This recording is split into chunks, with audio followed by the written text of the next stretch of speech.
Kata Rasulullah sallallahu alaihi wasallam, ada orang di mahsyar, dia datang, umat aku datang dalam keadaan anggota wuduknya bercahaya.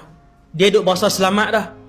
Tengoklah tuan-tuan, anggota wuduk bercahaya, umat Nabi cahaya ni. Ditimbang.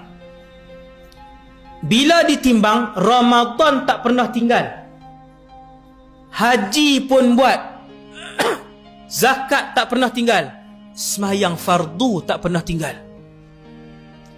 Maka bertimbun-timbun, bergunung gananglah pahalanya. Dia pun sekata selamat, dia kata alhamdulillah. Sebelum nak diberikan buku keputusan penuh, malaikat tanya, soalan ni bukan untuk dia saja, tetapi untuk semua orang yang ditimbang. Kata malaikat, siapa yang kenal dengan lelaki ni,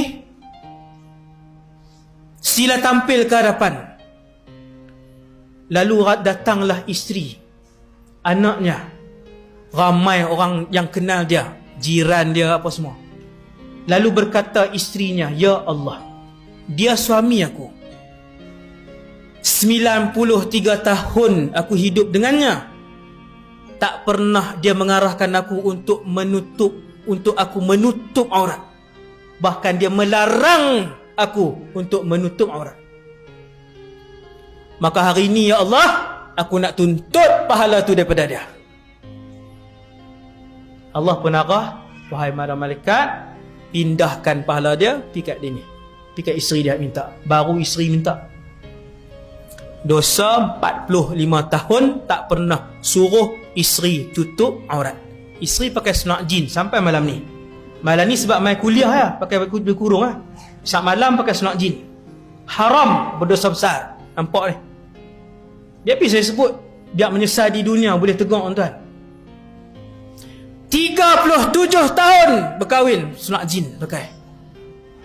Dia kata, ya Allah, aku nak tuntut dengan suamiku hari ni di mahsyar. Nak tinggal banyak mana tuan pahala? Anak 5 orang pula. Ya Allah, ayah tak pernah ajak semayang, tak pernah ajar semayang.